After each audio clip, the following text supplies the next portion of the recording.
Haleluya, puji Tuhan. Shalom Bapak Ibu sekalian, saudara-saudari yang dikasihi Tuhan.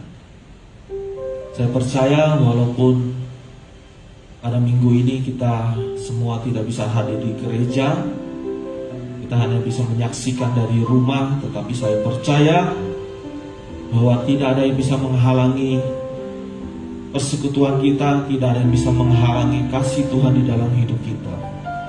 Asal kita sungguh-sungguh datang kepada Tuhan, Tuhan akan melawat kita dimanapun kita berada. Saya mengajak Bapak Ibu sekalian yang sedang menyaksikan dari rumah, kita persiapkan hati kita, diri kita dengan baik, ya. Bukan berarti kita di rumah kita bisa seenaknya kita datang. Kita tetap mempersiapkan diri kita dengan baik. Kita persiapkan Alkitab kita, semuanya kita mau datang beribadah kepada Tuhan, ya. Bapak Ibu sekalian, saya percaya walaupun di saat situasi seperti ini,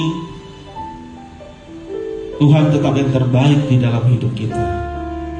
Tuhan yang paling berharga, yang paling penting di dalam hidup kita, untuk kita bersama dengan Tuhan, untuk melewati setiap pencobaan, setiap pergumulan di dalam hidup kita.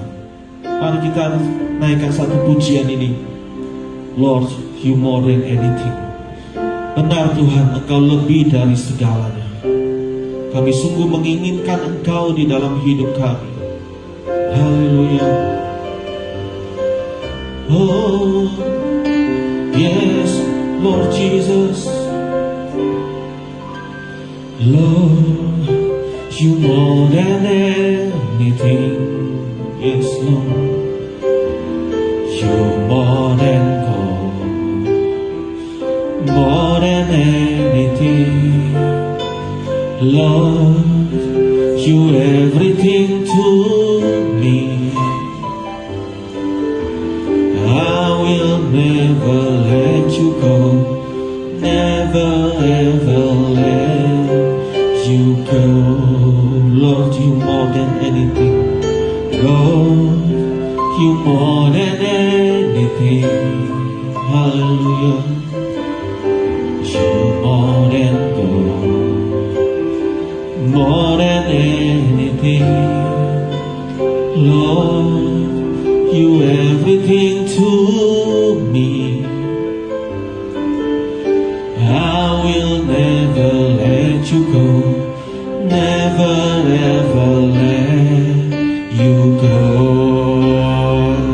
Your love is higher, higher than the heaven. Your mercy is deeper, deeper than the earth. Your grace is wider, wider than the ocean. I will never let you go, never ever let you go. Haleluya. Mari kita dengan sepenuh hati kita naikkan pujian. Lord, you more than anything. Yes, Lord, you more than gold, more than anything. Lord, you everything to me. Yes, Jesus, I will never let you go, never ever let you go. Your love is higher, higher than the heaven. Your mercy is deeper, deeper than the earth. Your grace is wider, wider than the ocean. I will never let you go, never ever let you go. Your love is higher, your love is higher, higher than the heaven. Your mercy is deeper, deeper than the earth. grace is wider, wider than the ocean. I will never let you go, never ever let you go. Your love is higher, your love is higher, higher than the heaven. Your mercy is deeper, deeper than the earth. Your grace is wider, wider than the ocean. I will never let you go, never ever let you go. I will never let you go, never ever let you go. Hallelujah. Oh, Jesus, we'll never let you go. We will never let you go. Hallelujah. We worship you. You are our Lord. Engkaulah Tuhan kami. Yesus, kami mengasihi-Mu, kami memuliakan-Mu. Haleluya Tuhan. Oh haleluya. Kami bersyukur bagi-Mu. Terima kasih Tuhan. Terima kasih Tuhan. Haleluya. Tuhan, kami sungguh bersyukur, kami berterima kasih kepada Engkau. Engkau sungguh baik di dalam hidup kami Tuhan. Pengharapan kami hanya ada di dalam Engkau ya Tuhan. Engkaulah gunung batu kami, Engkaulah perisai kami Tuhan. Terima kasih Tuhan. Kami mau datang, kami mau memuji, kami mau memuliakan nama-Mu. Sebab Engkau Allah kami yang besar, Engkau Allah kami yang mulia. Terima kasih Tuhan. Di dalam nama Tuhan Yesus kami ucap syukur dan berdoa. Haleluya. Amin. Haleluya. Puji Tuhan.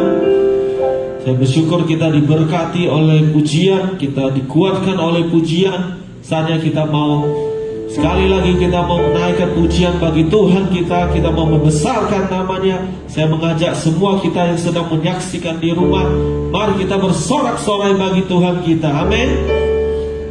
Mari kita naikkan pujian, datanglah ke baitnya.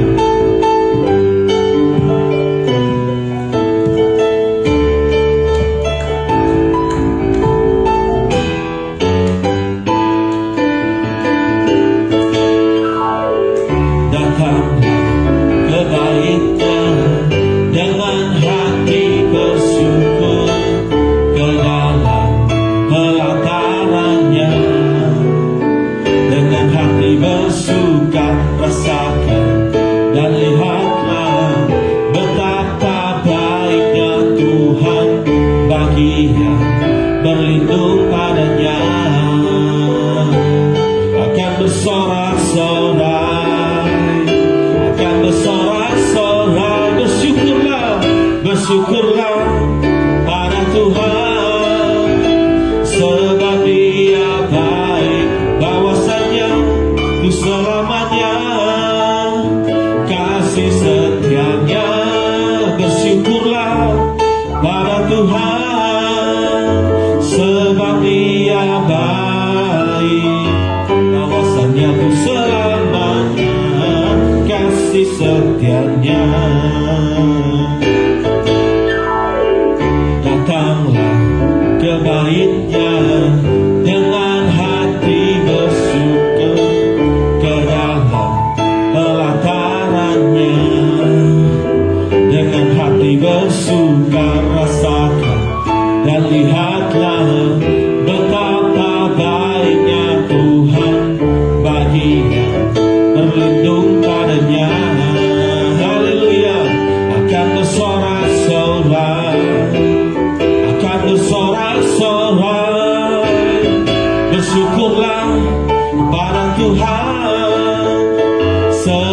Dia baik, bahwasanya itu selamanya. Kasih setianya, bersyukurlah kepada Tuhan, sebab Dia baik, bahwasanya itu selamanya.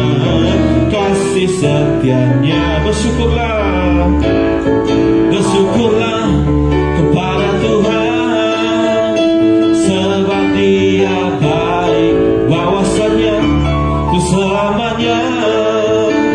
Kasih setianya, bersyukurlah kepada Tuhan, sebab Dia baik, bahwasanya untuk selamanya.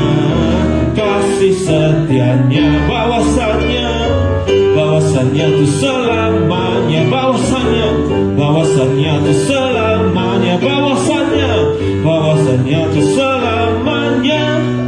Kasih setianya, bersyukurlah. Haleluya, haleluya. Saya percaya kita diberkati, kita dikuatkan oleh puji-pujian, dan sebentar lagi kita akan mempersiapkan hati kita mau mendengarkan firman Tuhan. Saya percaya firman Tuhan adalah kekuatan, firman Tuhan adalah jawaban di dalam setiap pergumulan hidup kita. Mari kita mau datang kepada Tuhan. Kita mau duduk tenang, duduk diam untuk mendengarkan firman Tuhan. Kaulah segalanya. Ya benar Tuhan, Engkaulah segalanya di dalam hidup kami Tuhan. Haleluya. Engkau segalanya Tuhan.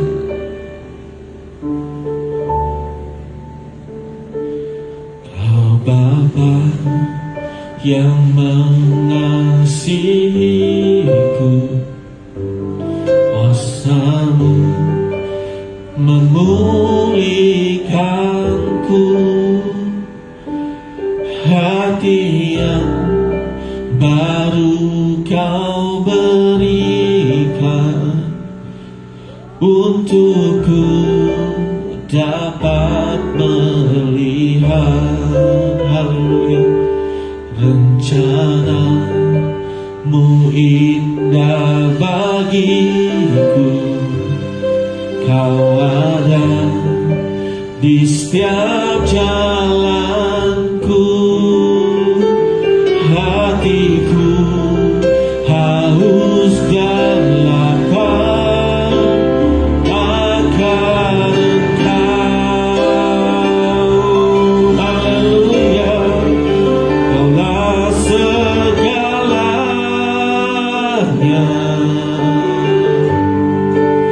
di dalam hidupku.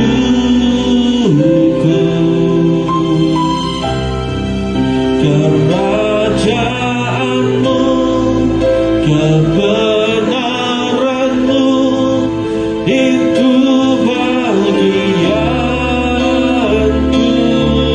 Kaulah yang ku pandang, layak ku pandang selama hidupku. Mengasihi-Mu, memuliakan-Mu, Bapa dan Rajaku.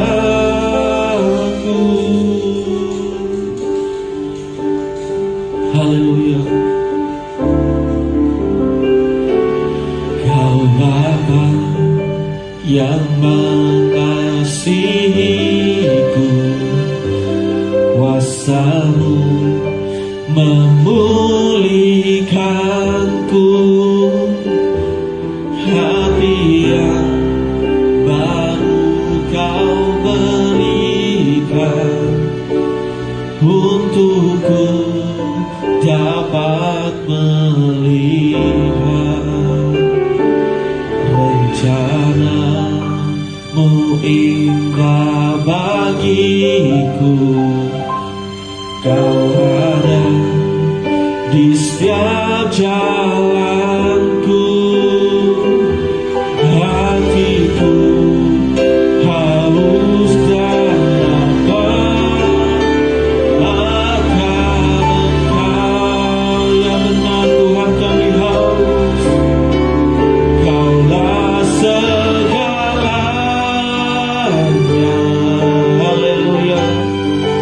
di dalam hidupku.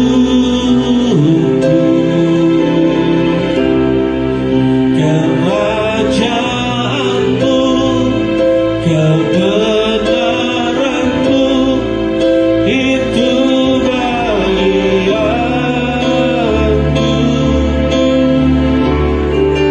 Kaulah yang ku pandang selama hidupku.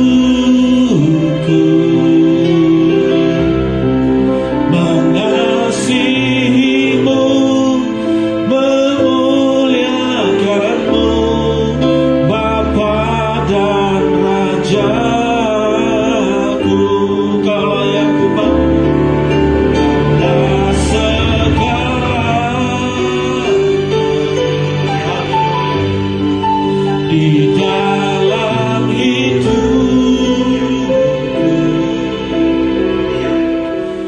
Kerajaanmu, kebenaranmu, itu bagianku. Kaulah yang ku pandang selama hidupku. Mengasihimu, memuliakanmu, Bapa dan Rajaku.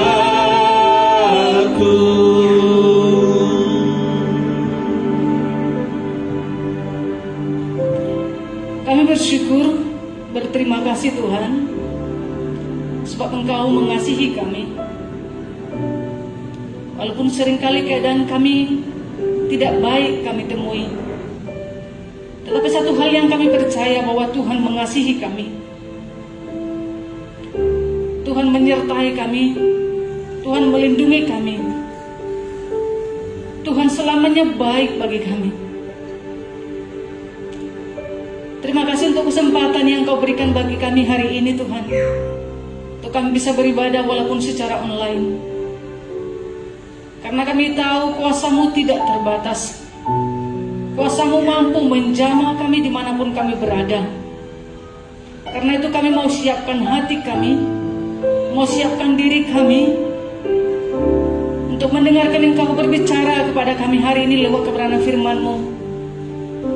Kebenaran firman-Mu menjadi tuntunan atas kehidupan kami, sehingga kami boleh berjalan sesuai dengan tuntunan-Mu, bukan kepada kehendak kami, bukan kepada keinginan kami. Tuhan, tolong kami, berikan kami pengertian, supaya kami semakin mengenal Engkau secara pribadi dalam hidup kami lewat kebenaran firman-Mu yang kami dengar. Berkati jemaat-Mu saat ini, mereka yang siap mendengarkan Engkau. Tuhan, Engkau menolong. Walaupun kondisi mereka tidak memungkinkan untuk mereka bisa fokus, tetapi kami tahu Allah Roh Kudus, Engkau sanggup menolong, menjawab, melawat mereka secara khusus, sehingga kami bisa mendengarkan firman Tuhan dengan baik, dan kami boleh memuliakan nama-Mu yang tinggi itu. Terima kasih Bapa. Berkati kami sekalian, hamba-Mu yang terbatas dan sederhana. Engkau yang memakai kiranya untuk pekerjaan Tuhan, dan Engkau dimuliakan atas seluruh kehidupan kami. Ini doa kami Tuhan, di dalam nama Tuhan Yesus kami berdoa bersyukur. Haleluya. Amin. Shalom Bapak Ibu Saudara yang dikasihi Tuhan. Ya, bersyukur hari ini kita masih diberi kesempatan oleh Tuhan untuk beribadah walaupun secara online. Bapak Ibu ada di rumah, dan ya kita masih bisa melayani hari ini seperti ini. Itu semua juga karena berkat dan kemurahan Tuhan. Mari Bapak Saudara, silakan buka Alkitabnya.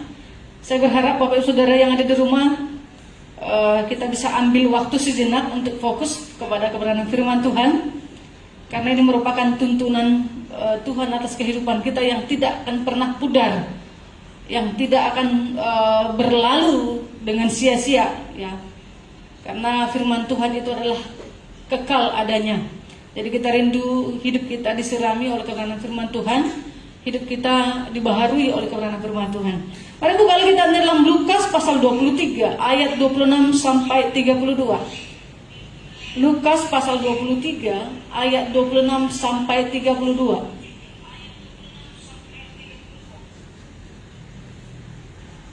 Ya, silakan Bapak Saudara dibuka. Ya, dan selanjutnya mari ikuti saya membaca kebenaran firman Tuhan supaya kita ambil bagian dalam kebenaran firman-Nya. Lukas pasal 23 ayat 26 sampai 32. Ya, demikian pembacaan firman Tuhan. Yesus dibawa untuk disalibkan. Ketika mereka membawa Yesus, mereka menahan seorang yang bernama Simon dari Kirene, yang baru datang dari luar kota. Lalu diletakkan salib itu di atas bahunya, supaya dipikulnya sambil mengikuti Yesus. Sejumlah besar orang mengikuti dia, di antaranya banyak perempuan yang menangisi dan meratapi dia. Yesus berpaling kepada mereka dan berkata, "Hai putri-putri Yerusalem, janganlah kamu menangisi aku, melainkan tangisilah dirimu sendiri dan anak-anakmu. Sebab lihat, akan tiba masanya orang berkata, berbahagialah perempuan mandul dan yang rahimnya tidak pernah melahirkan, dan yang susunya tidak pernah menyusui. Maka orang akan mulai berkata kepada gunung-gunung, runtuhlah menimpa kami, dan kepada bukit-bukit, timbunilah kami. Sebab jikalau orang berbuat demikian dengan kayu hidup, apakah yang akan terjadi dengan kayu kering? Dan ada juga digiring dua orang lain, yaitu dua penjahat, untuk dihukum mati bersama-sama dengan dia." Ya, demikian pembahasan firman Tuhan Bapak Saudara. Saya memberi judul atau tema khotbah di hari ini adalah mengikuti Yesus itu pikul salib. Ya, mengikuti Yesus itu pikul salib. Jadi kita harus tanamkan di benak kita bahwa untuk mengikuti Yesus itu bukanlah sesuatu perkara yang gampang dan mudah, begitu ya.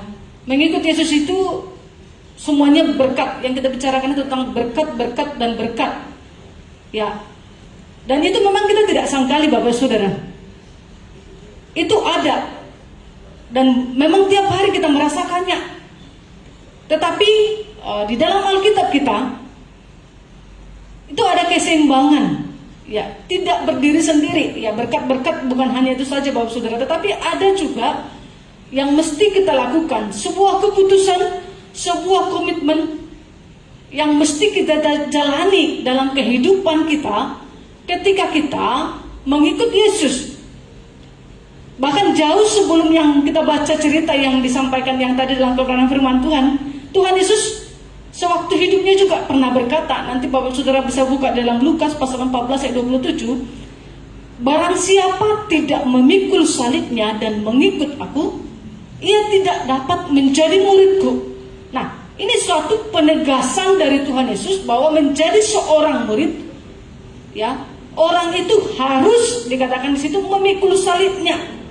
Nanti di ayat sebelumnya itu ada menyangkal salib, tetapi saya mau sampaikan di sini tentang menyangkal diri, ya. Nah, tapi di sini saya mau bicara tentang memikul salib. Itu adalah sebuah beban atau sebuah tanggung jawab yang diberikan oleh Tuhan Yesus kepada setiap kita ketika kita sudah membuat keputusan untuk mengikut Tuhan Yesus. Jadi ini bukan bicara tentang berkat-berkat melulu, tetapi ini sebuah tanggung jawab, sebuah beban, sebuah tugas yang memang kita harus lakukan ketika kita mengikut Tuhan Yesus, Bapak Saudara. Nah, pada zaman Romawi dulu, ketika Tuhan Yesus disalibkan itu, seseorang yang dijatuhi hukuman salib, dia harus dipaksa untuk memikul salibnya sendiri. Dari tempat dia dijatuhi hukuman itu sampai ke tempat penyaliban. Kita tahu Tuhan Yesus disalibkan di bukit Golgota, ya. Jadi itu sebuah jalan yang menanjak. Jadi seharusnya orang yang dihukum salib itu, mereka harus dipikulkan salibnya, memikul sendiri salibnya, dan dibawa kepada tempat penyaliban. Nah, ini ada gunanya adalah caranya diperlakukan seperti itu untuk mempertontonkan bahwa dia, orang yang disalib itu, dia bersalah kepada negara.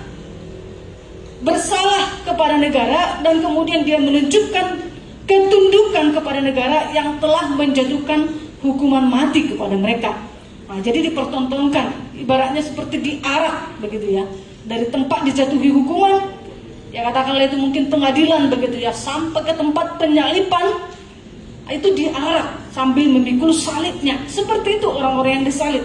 Nah, gambaran ini digunakan oleh Lukas untuk menyatakan bahwa orang Kristen itu harus menjalani hidup mereka seolah-olah telah dijatuhi hukuman mati.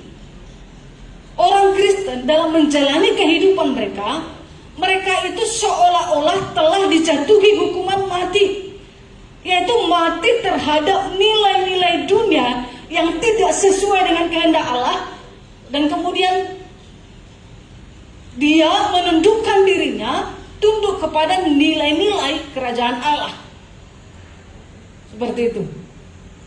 Jadi dia mati terhadap nilai-nilai dunia, tetapi kemudian dia tunduk terhadap nilai-nilai dari kerajaan Allah. Jadi sebabnya orang-orang Kristen seharusnya melakukan atau selaras perlakuannya dengan apa yang dikehendaki oleh Allah. Ya, sebagaimana orang-orang yang dijatuhi hukuman mati pada masa itu, orang Kristen harus rela, Bapak Ibu Saudara, meninggalkan kehidupan lamanya atau meninggalkan harta duniawinya, harta bendanya dan nama baiknya. Nah, segala sesuatu yang bersangkutan dengan kehidupan duniawinya, segala sesuatu yang sifatnya itu panah, orang Kristen mesti meninggalkan sifat yang demikian. Itu maksudnya. Dan kalau kita baca sebenarnya yang disampaikan oleh Lukas itu, kata mati di situ menunjukkan berarti siap mati secara fisik demi menjadi pengikut Tuhan. Memikul salib itu artinya seperti mati terhadap keinginan dunia, keinginan-keinginan yang ada di dunia ini, dan kemudian siap menjadi pengikut Tuhan. Contohnya apa? Orang-orang Kristen tidak punya ambisi lagi untuk mendapatkan kekayaan dan nama besar demi kepentingannya sendiri. Itu namanya mengikut Tuhan Yesus, memikul salib. Orang-orang Kristen tidak punya ambisi, tidak punya keinginan yang boleh dikatakan tinggi begitu ya, untuk mendapatkan kekayaan dan nama besar demi kepentingannya sendiri.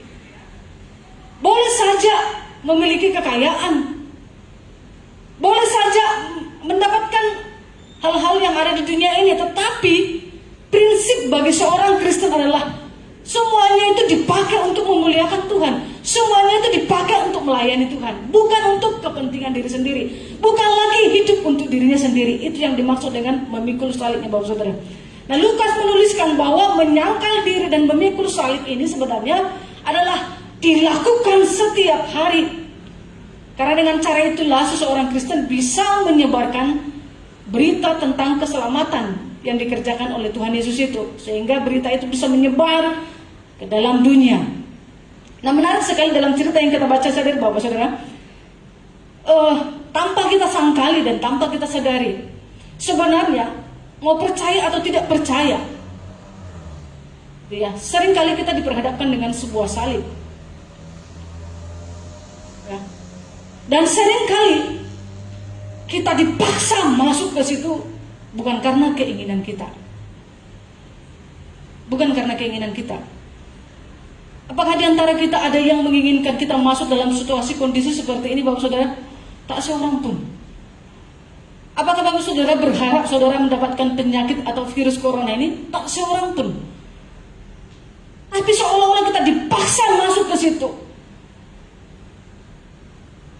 Ya, saya tidak tahu apa maksud dan rencana Tuhan secara pribadi kepada kita, tapi itu yang kita baca hari ini.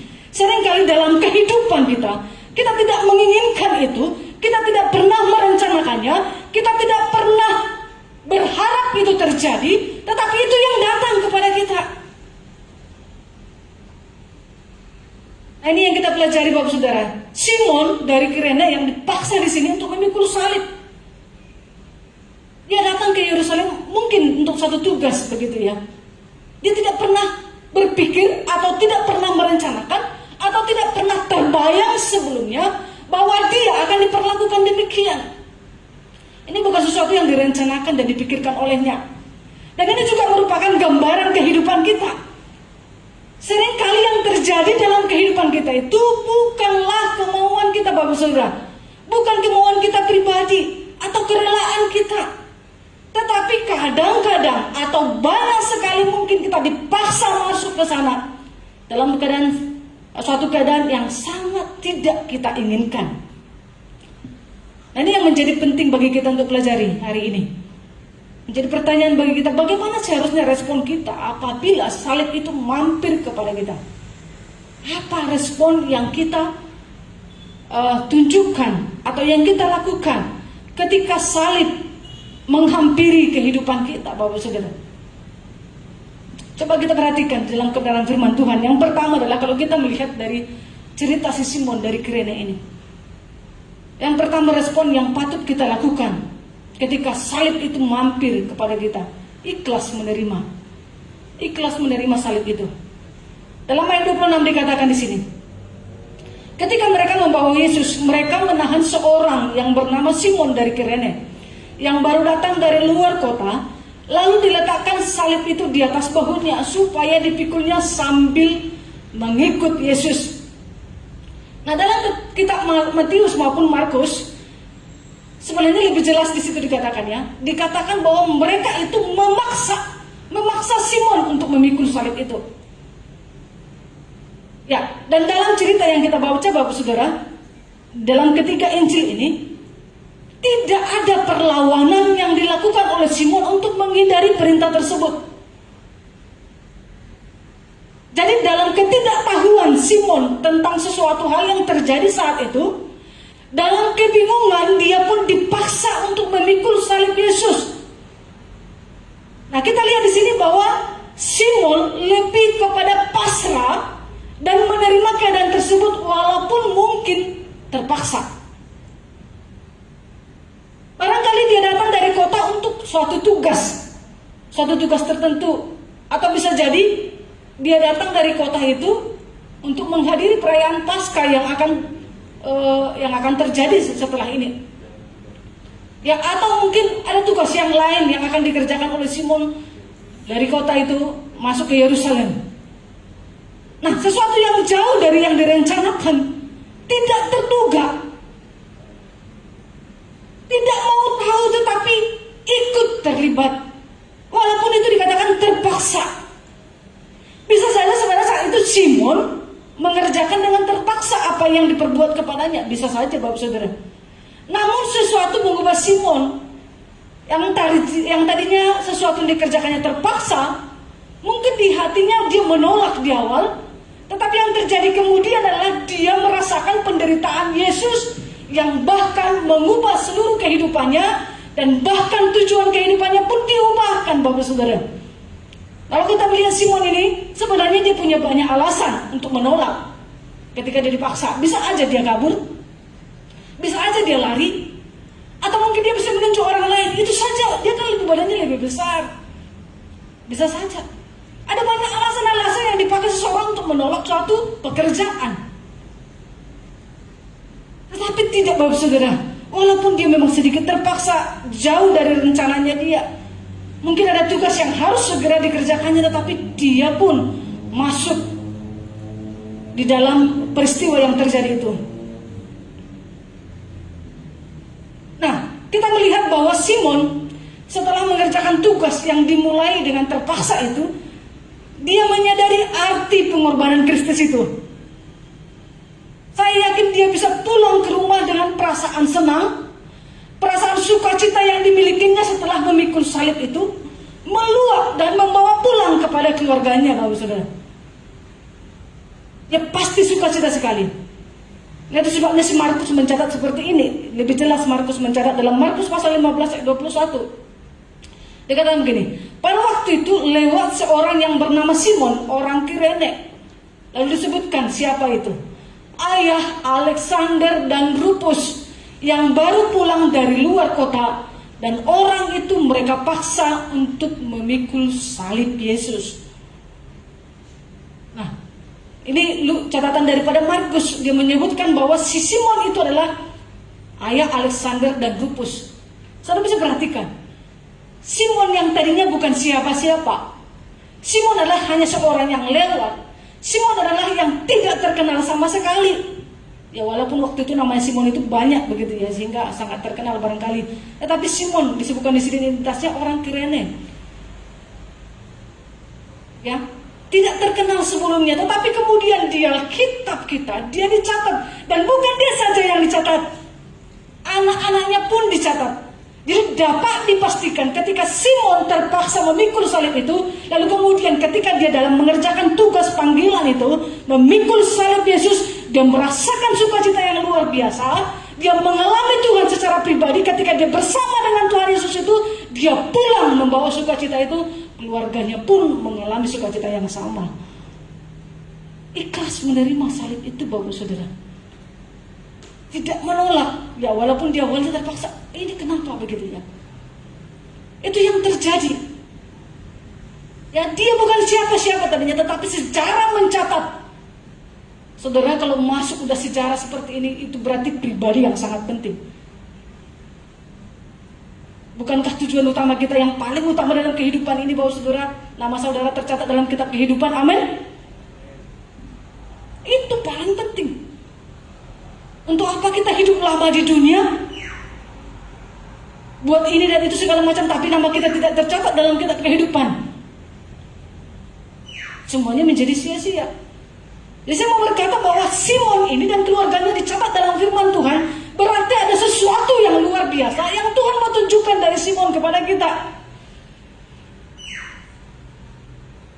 Dia memikul salib Tuhan Yesus itu, di situ dia mengalami Tuhan Yesus. Di situ dia merasakan pengorbanan Tuhan Yesus, dan itu mengubahkan seluruh kehidupannya. Dan bukan kehidupan Simon saja yang diubah, keluarganya pun diubah oleh Tuhan. Ya. Kita lihat catatan Rasul Paulus juga sama. Dalam Roma pasal 16 ayat 13, Rasul Paulus juga mencatat. Dikatakan begini, Roma 16 ayat 17, Roma 16 ayat 13. Salam kepada Rufus. Tadi ya disebutkan sama si Markus, Rufus itu siapa? Anaknya Simon. Salam kepada Rufus, orang pilihan dalam Tuhan. Dan salam kepada ibunya, yang bagiku juga adalah ibu.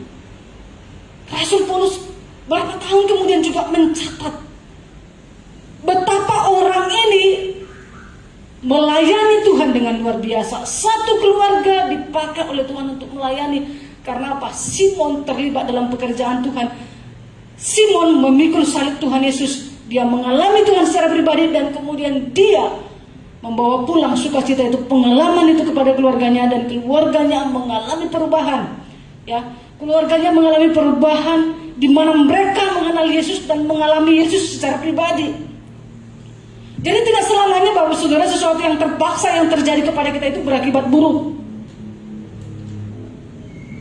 Kalaupun saudara mungkin kena kepada virus ini, tidak selamanya itu saudara akan sudah habislah cerita. Tidak, Bapak Saudara. Sesuatu akan terjadi kepada Bapak Saudara kalau Bapak Ibu Saudara meresponi itu dengan ikhlas menerima. Karena dengan kejadian itu Bapak Saudara lebih lagi mengalami Tuhan Yesus secara pribadi. Tetapi kalau responnya negatif, kalau responnya tidak benar, maka itu juga akan menentukan hasil yang Bapak Saudara peroleh.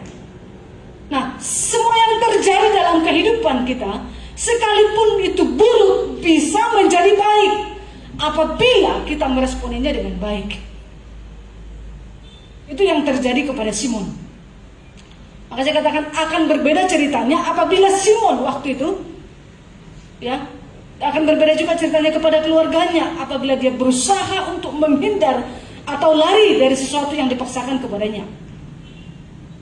Nah, yang paling penting adalah di sini adalah respon kita apabila kita menerima salib yang ditimpakan kepada kita. Apakah kita bisa ikhlas menerima semua itu? Nah, respon ini juga akan menentukan hasil kelak yang kita akan terima, Bapak Saudara. Nah, seperti Simon, seharusnya juga orang Kristen demikian. Kalau dipercayakan sesuatu, bagaimana kita meresponinya? Mungkin kita lebih banyak menghindar barangkali. Itu bukan saya. Itu bukan pekerjaan saya. saya tidak cocok dengan itu. Mungkin kata-kata ini yang sering kita keluarkan. Dan apa yang terjadi selanjutnya ya, kita bukan siapa-siapa Bapak Ibu Saudara. Maksud saya ya kita akan tetap seperti itu. Tidak ada perkembangan sama sekali dan tidak ada kemajuan. Ya, walaupun tadinya ya saya nggak bisa, saya nggak mampu, tetapi ternyata bisa lewat. Simon salah satu contohnya. Walaupun dia merasa terpaksa, tetapi sesuatu terjadi dalam kehidupannya. Saya rindu kita semua jemaat Presbyterian dampak ini. Ya, di awal mungkin kita terpaksa untuk satu pekerjaan, untuk satu tugas yang dipercayakan kepada kita, ya. Tetapi apabila kita meresponinya dengan baik, sesuatu akan terjadi kepada kehidupan saudara. Ya. Tak usah berusaha untuk menghindar atau lari dari kenyataan yang ada. Kalaupun salib itu mampir kepada Bapak Saudara, ya, seharusnya menjadi tanggung jawab kita untuk memikulnya. Sebab itu Tuhan Yesus katakan, pikullah salib. Ya, untuk mengikut Tuhan Yesus itu, ya, memikul salib itu, ya. Yang kedua Bapak Saudara, selain ikhlas menerima salib itu, yang kedua adalah mengoreksi diri sendiri. Ayat 28 dikatakan di situ, Yesus berpaling kepada mereka. Ini ada dikatakan sejumlah perempuan, banyak diantaranya, ya, diantaranya banyak perempuan yang menangisi dan meratapi dia. Lalu kemudian ayat 28 dikatakan di situ, Yesus berpaling kepada mereka dan berkata, hai putri-putri Yerusalem, janganlah kamu menangisi aku, melainkan tangisilah dirimu sendiri dan anak-anakmu. Nah, tokoh-tokoh lain yang disebutkan di dalam kebenaran firman Tuhan yang kita baca ini adalah perempuan-perempuan yang menangisi dan meratapi Yesus waktu itu. Bagaimana mereka memandang salib, ya, bagaimana mereka meresponi salib yang terjadi saat itu. Pasti mereka merasa tidak adil. Kenapa orang baik diperlakukan seperti itu? Itu yang ada berkecamuk di dalam hatinya. Mereka merasa bahwa prajurit-prajurit ini jahat, pengadilan ini tidak adil. Tapi mereka tidak mampu melakukan apapun. Jadi akhirnya mereka cenderung berserah kepada nasib, menangisi keadaan, kecewa, marah, dan lain-lain Bapak Saudara.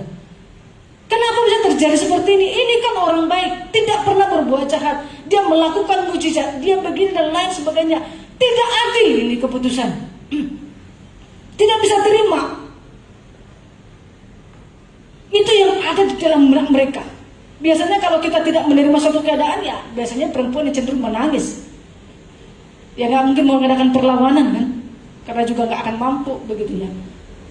Tidak menerima keadaan itu, lalu kemudian mereka menangis, kenapa seperti ini, kenapa seperti ini. Tapi Tuhan Yesus menegur mereka di ayat 28 ini. Dikatakan di situ, Yesus berpaling kepada mereka dan berkata, hai putri-putri Yerusalem, janganlah kamu menangisi aku, melainkan tangisilah dirimu sendiri dan anak-anakmu. Ya, nah sesuatu yang tidak dipahami kebanyakan orang saat itu adalah bahwa salib yang terjadi kepada Yesus itu adalah seharusnya untuk menjadi berkat bagi kita. Jadi itu bukan sebuah kutukan atau bukan sebuah hal yang tidak seharusnya terjadi begitu ya. Sebuah kesalahan fatal, bukan Bapak Saudara. Nah memang bagi orang-orang Roma dan semua orang saat itu, salib itu adalah lambang kutukan, lambang kehinaan dan kebodohan. Itu salib. Salib itu lambangnya seperti itu, kehinaan, kebodohan, kutukan. Nah itu sebenarnya dikatakan dalam firman Tuhan bahwa terkutuklah orang yang tergantung di salib. Jadi ketika ada orang disalib, Bapak Saudara, setiap orang yang lewat di depan salib itu mereka semua meludah ke tanah. Mampus loh, kira-kira begitu ya. Semuanya meludah, semua mengutuk. Ya. Pandangan orang saat itu adalah Yesus adalah orang terkutuk. Memang saat itu karena dia menanggung dosa manusia, Yesus adalah orang terkutuk saat itu. Tetapi bukan karena perbuatannya. Itu yang tidak bisa diterima oleh perempuan-perempuan ini. Mereka menangisi itu. Tetapi Tuhan Yesus, tangisilah dirimu. Itu berarti bahwa koreksi diri kita. Ya Tuhan Yesus katakan, ketika kita memandang salib itu seharusnya kita mengoreksi diri. Yesus memang harus melalui penderitaan itu, karena itu satu-satunya jalan keselamatan bagi kita. Jadi dengan memikul salib itu artinya kita bisa mengoreksi diri kita. Karena dengan memikul salib itu meruntuhkan kesombongan, keegoisan, dan segala dosa-dosa pemberontakan lainnya. Jadi setiap kali kita melihat salib Tuhan Yesus, ketika dia disalib itu sebenarnya meruntuhkan kesombongan kita. Kita menyadari bahwa saya ini manusia berdosa. Karena dosa saya, Yesus disalibkan di sana. Perasaan seperti inilah yang seharusnya dimiliki seorang Kristen. Mengoreksi diri. Bukan malah berbangga sesuatu, malah sombong. Bukan, Bapak Saudara. Tetapi dia menyadari karena dosanya, Yesus menanggung salib. Ya, menangisi diri yang berdosa kepada Tuhan. Perbuatan-perbuatan yang kita lakukan yang mengecewakan Tuhan. Ini seharusnya yang terjadi dalam diri seorang Kristen. Ketika dia melihat salib, dia harusnya malu. Karena dosa saya. Karena dosa saya. Seberapa banyak orang Kristen menyadari hal ini, sebanyak itu pula dia sadar, sebanyak itu pula dia menikmati anugerah belas kasihan Tuhan.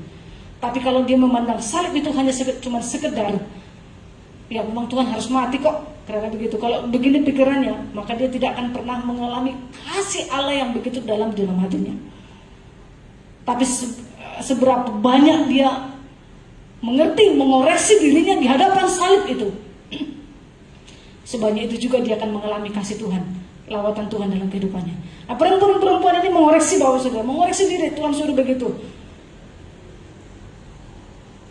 Itu sebabnya mereka mengalami sesuatu yang terjadi setelah peristiwa salib. Pasti, Bapak Saudara. Kita lihat bagaimana kemudian mereka dipakai oleh Tuhan untuk pekerjaannya. Ya, mungkin di dalam Markus jelas siapa perempuan Maria Magdalena, kemudian Maria dari ibu Yakobus, kemudian ada Salome, ya. Itu perempuan-perempuan itu. Bapak Saudara tahu, setelah kebangkitan, kepada siapa perkara ini disampaikan pertama sekali? Pada perempuan-perempuan itu. Nah, mereka menyadari salib Kristus itu, bahwa salib Kristus itu memberi kemenangan. Ya, ketika dia mengoreksi diri di hadapan salib Kristus itu, mereka pun dipakai oleh Tuhan untuk perkara-perkara yang lebih besar. Nah, rindu kita sebagai orang-orang Kristen, orang-orang percaya, ketika kita melihat salib Yesus itu semakin mengubah hidup kita, semakin kita mengoreksi diri kita bahwa tanpa Tuhan, bahwa tanpa salib itu kita akan binasa. Mengoreksi diri sendiri menjadi hal yang sangat penting. Mengoreksi hati kita, karena hati ini sangat menjadi tempat yang paling penting dengan semua perasaan pikiran kita, Bapak Saudara. Bagaimana kita bertindak di hadapan Tuhan, bagaimana kita mengasihi Tuhan, itu tergantung kepada hati kita. Dan seberapa banyak hati kita koreksi di hadapan Tuhan. Apakah itu benar-benar karena mengasihi Tuhan, atau ada hal-hal yang lain. Yang ketiga, Bapak Saudara, mengoreksi diri sendiri. Yang ketiga, sadar dan mengubah persepsi. Ayat 29. Sebab lihat, akan tiba masanya, ya, dikatakan di situ, ya. Ini respon selanjutnya, ya. Sadar dan mengubah persepsi. Lihat, akan tiba masanya orang berkata, berbahagialah perempuan mandul dan rahimnya tidak pernah melahirkan, dan yang susunya tidak pernah menyusui. Maka orang akan mulai berkata kepada gunung-gunung, runtuhlah menimpa kami, dan pada bukit-bukit timbunilah kami. Sebab jika orang berbuat demikian dengan kayu hidup, apakah yang akan terjadi dengan kayu kering? Nah, respon selanjutnya adalah sadar dan mengubah persepsi. Sebenarnya ini masih berkaitan dengan perempuan-perempuan tersebut, ya. Ini masih teguran dari Tuhan Yesus. Dalam kesempatan itu Tuhan Yesus memberikan sebuah ajaran kepada mereka. Selain mengoreksi diri, selain mengoreksi diri, memeriksa hatinya di hadapan salib itu, Tuhan Yesus memberikan pengajaran bahwa ini tidak selamanya seperti ini, begitu, ya. Ada sesuatu tujuan yang kekal yang sedang Tuhan kerjakan. Ayo dikatakan di situ, ya. Akan tiba masanya berbicara tentang bukan hanya ini saja yang kalian lihat sekarang ini, lalu kemudian semua akan berakhir. Tidak. Ini ada tujuannya, suatu saat akan terjadi seperti ini, Bapak Saudara. Ini yang Tuhan Yesus katakan. Dia berbicara tentang masa depan pada saat penghakiman. Ini sebenarnya nubuatan yang disampaikan oleh Tuhan Yesus bahwa suatu saat akan terjadi kelak. Apa itu, Bapak Saudara? Yaitu yang kata baca tadi. Dia berkata tentang sebuah masa. Nah, ini mengandung unsur bahwa suatu saat nanti akan terjadi seperti ini. Jadi dia menunjukkan bahwa jangan lihat yang sekarang. Semua ini ada gunanya di masa depan. Nah, dengan kata lain, salib yang sekarang terjadi itu bukan bertujuan untuk masa kini saja, tetapi ada hal yang akan dinyatakan yang lebih besar yang akan terjadi di masa depan. Itu sebabnya karena ada masa, semuanya ini akan berakhir, Bapak Saudara. Tetapi kita harus mengubah pandangan kita. Kalau semuanya akan berakhir, kita harus mengarahkan pandangan kita kepada sesuatu yang akan terjadi di masa depan, Bapak Saudara. Kita perlu sadar bahwa saat ini tidak akan selamanya ada. Kita perlu mengarahkan pandangan kita ke masa depan. Dan itu sebabnya kita perlu mengubah cara pandang kita atau persepsi kita tentang sesuatu.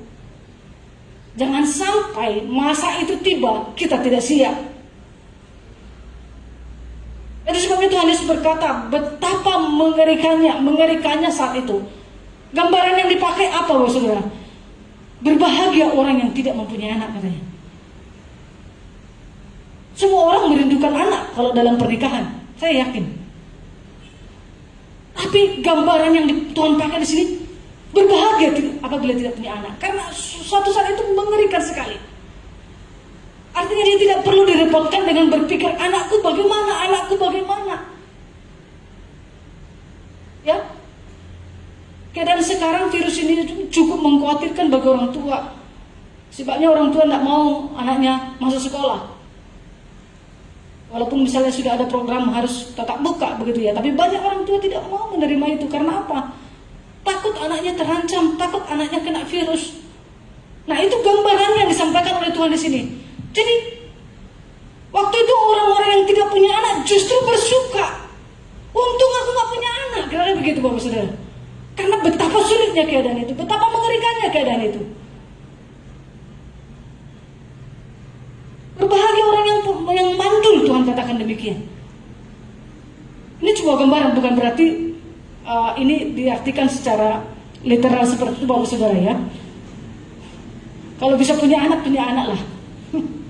Bukan artinya berbahagialah kamu yang tidak punya anak. Bukan itu maksud saya. Tetapi membandingkan waktu itu terjadi hal yang mengerikan ini, Tuhan Yesus katakan demikian.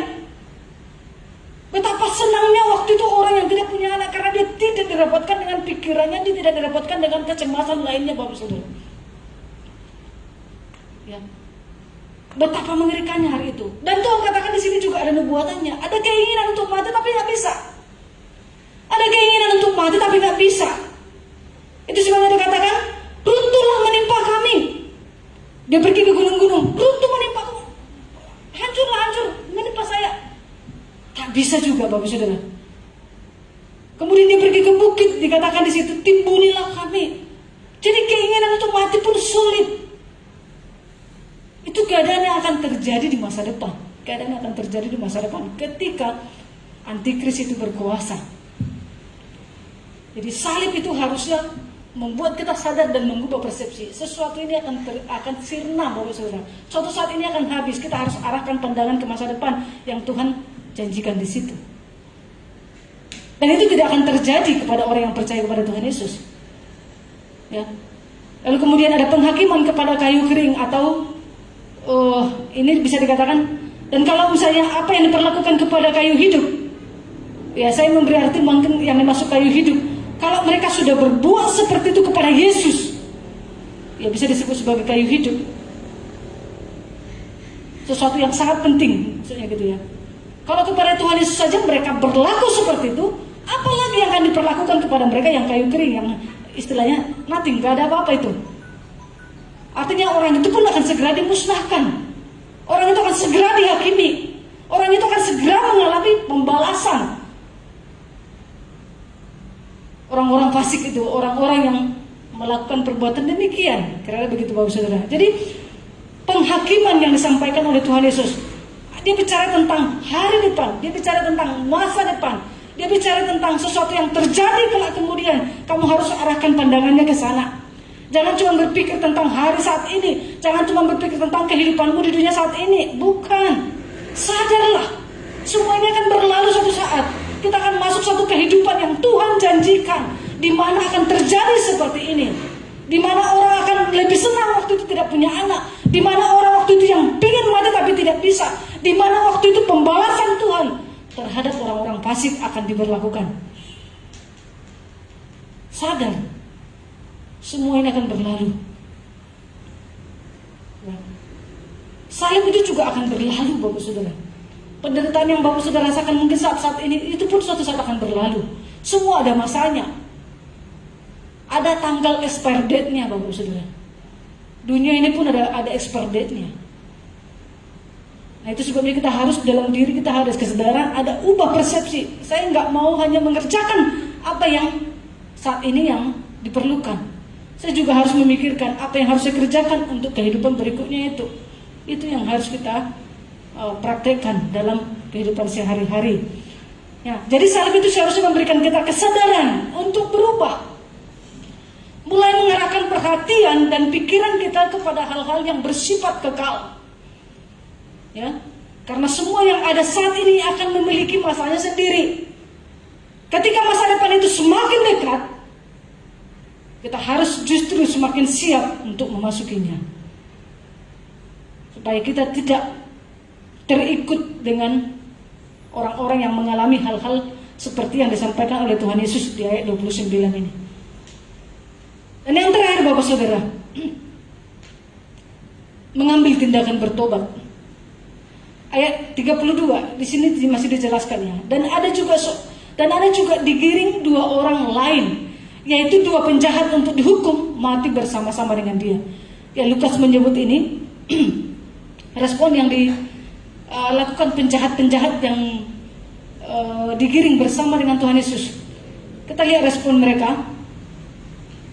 Ada dua penjahat yang disalib ya bersama dengan Yesus.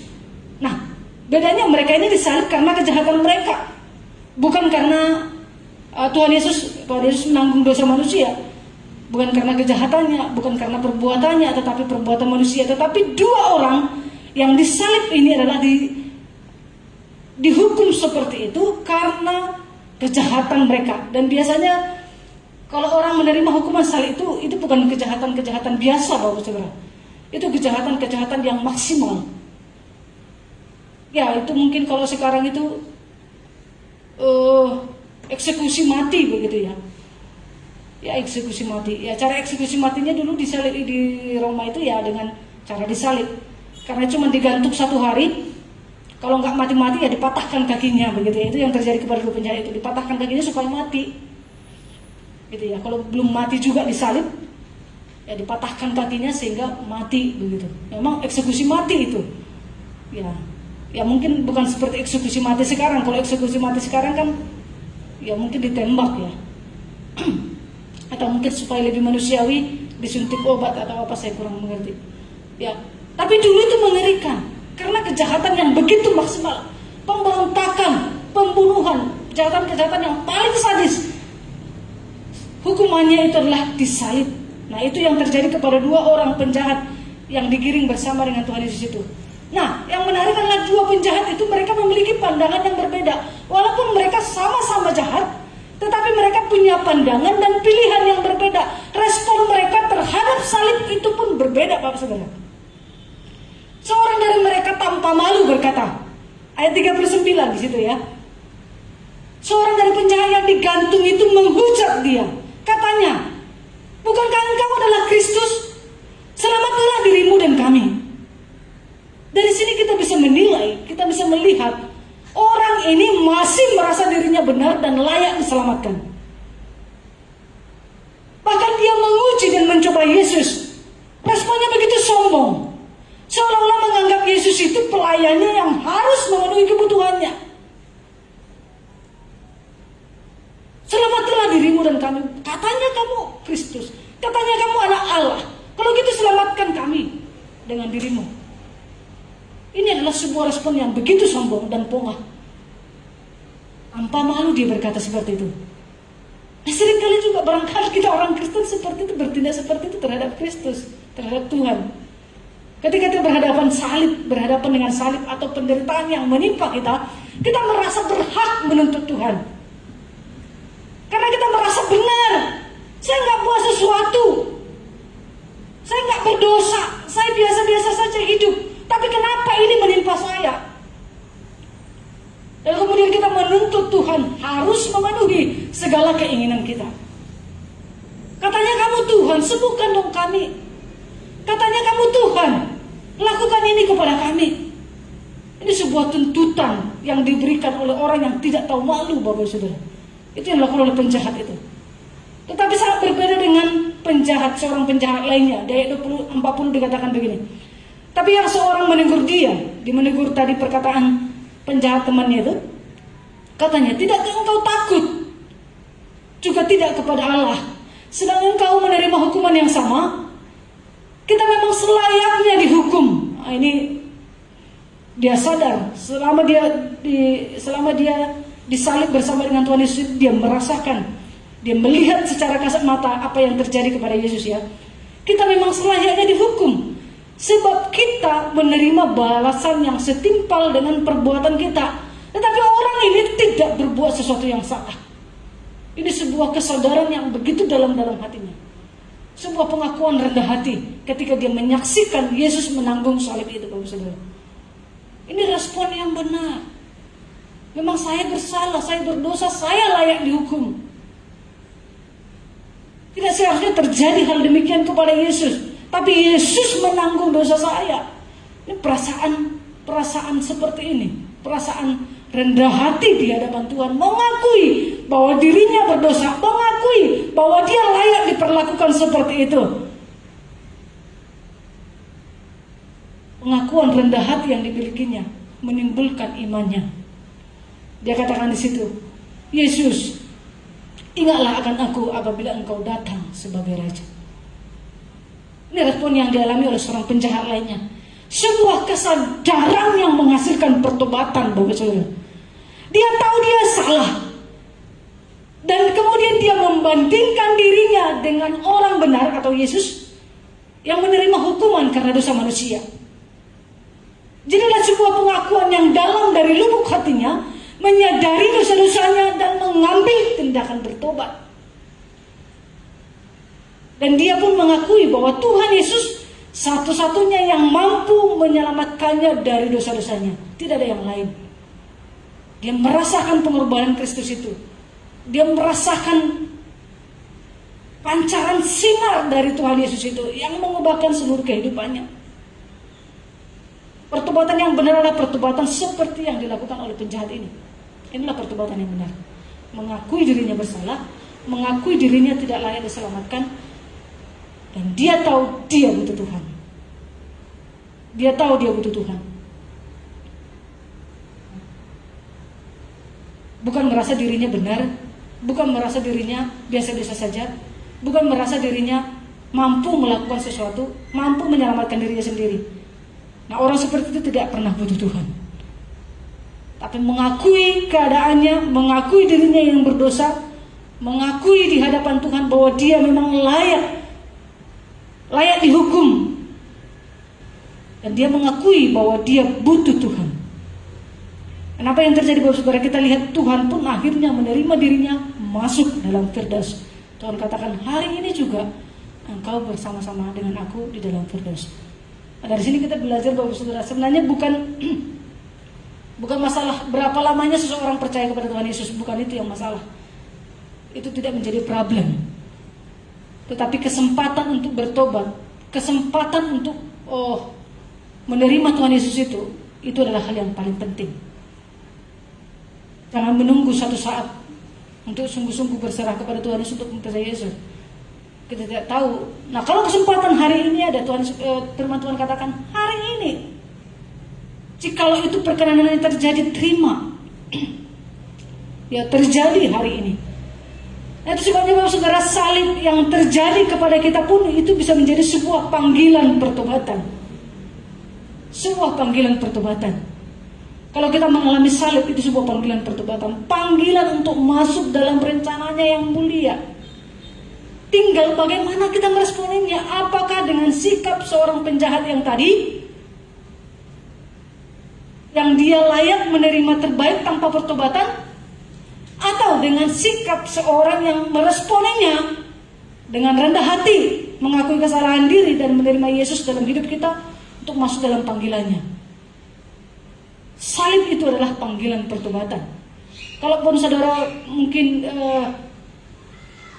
dipercayakan, ya saya katakan dipercayakan lah begitu, atau dihampiri dengan salib, penderitaan atau apapun, bisa jadi itulah sebuah panggilan pertobatan untuk melihat pekerjaan Allah yang lebih besar dinyatakan dalam kehidupan Bapak Saudara. Tapi itu tergantung kepada respon dan pilihan kita. Tergantung pada respon dan pilihan kita. Apakah kita meresponi seperti seorang penjahat yang pertama atau meresponi seperti penjahat yang kedua. Tapi pilihan kita ini juga menentukan akhir kita bagaimana. Kalau dua orang penjahat itu ketika mereka tidak mati saat itu lalu kemudian dipatahkan kakinya sampai mati, yang seorang bahagia. Bahagia kemana? Karena dia bersama-sama dengan Tuhan Yesus masuk Firdaus. Tetapi yang seorang kemana? Dia mengalami hukuman kekal itu, masuk ke neraka. Ada kesempatan sebenarnya untuk dia bertobat, hari itu mengakui. Tetapi tidak ada, ya, tidak ada dicatat dalam Alkitab kita. Tapi saya yakin tidak ada. Karena kalau itu ada pasti dicatat. Karena itu berita penting yang untuk kita dengarkan. Ya. Jadi pilihan yang kita lakukan itu menentukan akhir kita bagaimana. Apakah kita akan selama-lamanya bersama dengan Tuhan atau selama-lamanya di luar Tuhan. Ini tergantung kita masing-masing Bapak Saudara, bagaimana kita meresponi salib yang terjadi kepada kita. Jangan sampai kita jauh dari Tuhan. Apa yang kita dapat pelajari Bapak Saudara, sekali lagi saya sampaikan, ketika salib menghampiri kita, ketika kita diperhadapkan dengan salib yang terjadi setiap hari barangkali dalam kehidupan kita, kita harus ikhlas menerima. Karena itu ada gunanya. Sesuatu akan terjadi yang kita rasakan justru akan meningkatkan kehidupan rohani kita. Kemudian yang kedua, mengoreksi diri. Kita koreksi diri kita, periksa hati kita, supaya hati kita ini menjadi hati yang benar-benar sadar di hadapan Tuhan. Dan yang ketiga, sadar dan mengubah persepsi bahwa semua ini suatu saat akan berakhir, kita akan masuk suatu kehidupan yang Tuhan janjikan. Semua ada masanya. Jangan sampai kepada masa depan yang Tuhan janjikan itu kita tidak terlibat bersama-sama dengan Tuhan. Dan yang keempat adalah ambil tindakan bertobat. Salib itu bisa menjadi panggilan pertobatan kepada kita setiap hari Bapak Saudara. Sadar bahwa dengan salib ini kita semakin mengenal Tuhan Yesus, bersama-sama melalui segala sesuatunya bersama dengan Tuhan Yesus. Ada pengalaman-pengalaman rohani, pengalaman-pengalaman pribadi bersama dengan Tuhan Yesus. Itu artinya hidup selama-lamanya dengan Tuhan Yesus, bukan jauh dari Tuhan Yesus. Amin. Untuk kebenaran firman Tuhan, mari kita berdoa. Terima kasih Tuhan Yesus, Engkau sungguh baik bagi kami. Engkau Allah mengasihi kami, Engkau Allah yang peduli dengan kami. Apa yang kami dengarkan dari kebenaran firman-Mu hari ini, supaya kami semakin mengenal Engkau secara pribadi lewat salib yang kami harus pikul setiap hari. Kami rindu kami menjadi orang-orang Kristen yang maksimal di hadapan Tuhan, yang meresponi dengan baik, meresponi dengan positif apa yang terjadi kepada kami, dan mengarahkan pikiran kami kepada hal-hal yang bersifat kekal.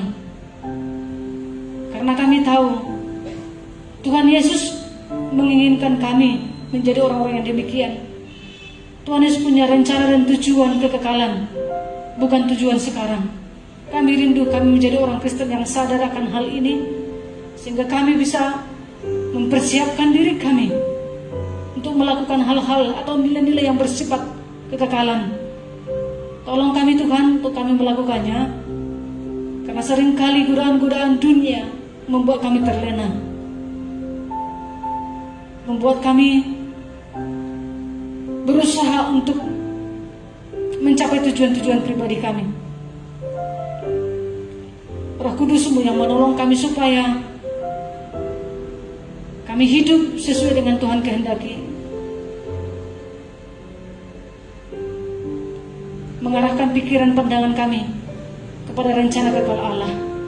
Terima kasih Tuhan, berkati jemaat-Mu ketika mereka mendengarkan firman-Mu. Roh Kudus yang kiranya tidak terbatas bekerja di dalam hati kami masing-masing, memberikan pengertian supaya kami bisa mengerti secara sederhana dan melakukan dalam kehidupan kami hari demi hari. Ini doa kami Bapa, di dalam nama Tuhan Yesus kami berdoa. Haleluya. Amin. Silakan kembali.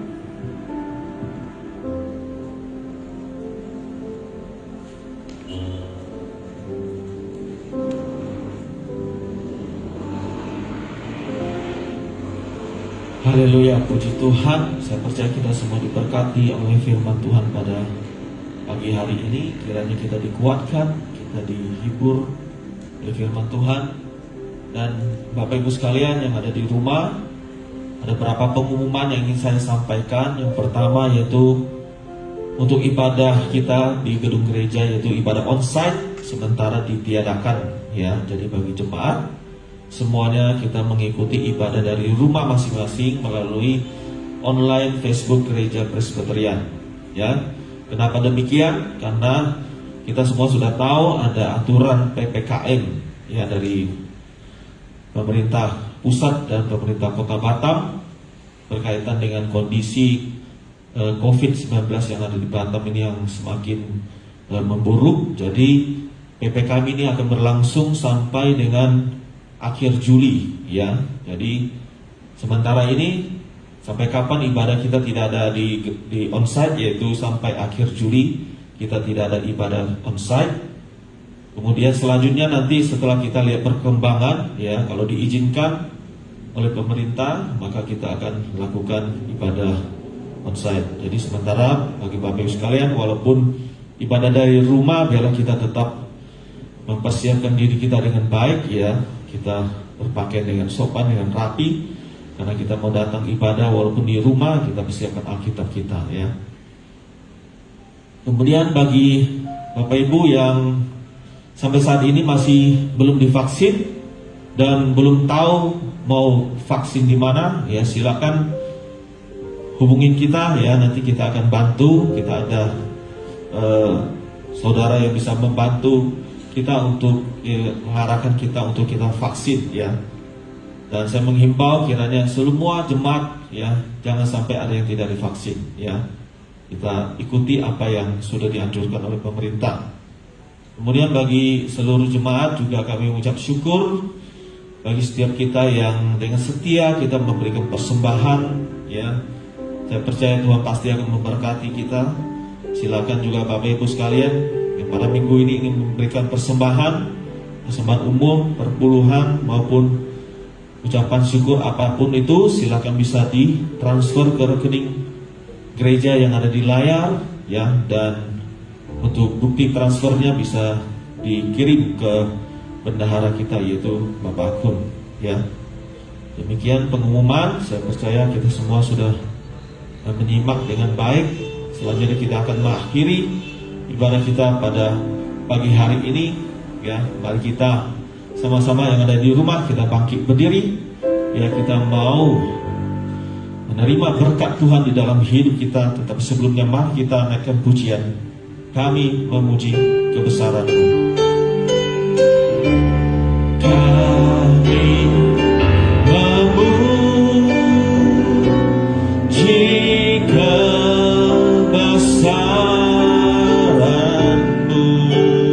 Ajaib Tuhan, ajaib Tuhan, ajaib Tuhan,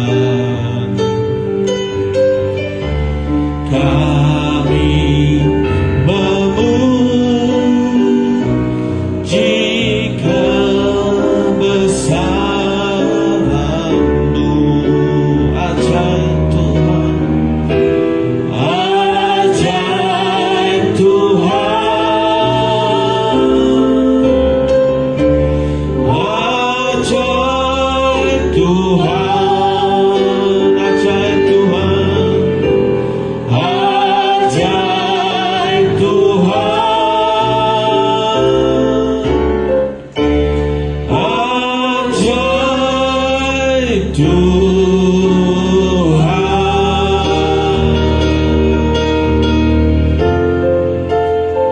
kita sama-sama berdoa, doa yang diajarkan Tuhan Yesus kepada murid-muridnya. Doa Bapa kami.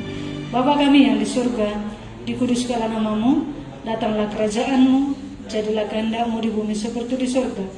Berikanlah kami pada hari ini makanan kami yang secukupnya, dan ampunilah kami akan kesalahan kami, seperti kami juga mengampuni orang yang bersalah kepada kami. Dan janganlah membawa kami ke dalam pencobaan, tetapi lepaskanlah kami daripada yang jahat, karena Engkau yang punya kerajaan dan kuasa dan kemuliaan sampai selama-lamanya. Mari arahkan hati pikiran kita kepada Allah si pemberi berkat itu.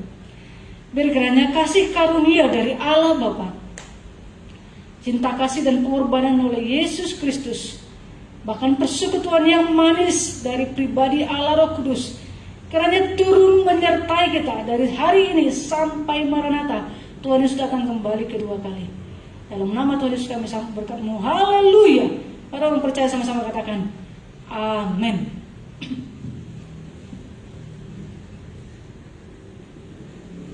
Selamat hari Minggu. Tuhan Yesus memberkati.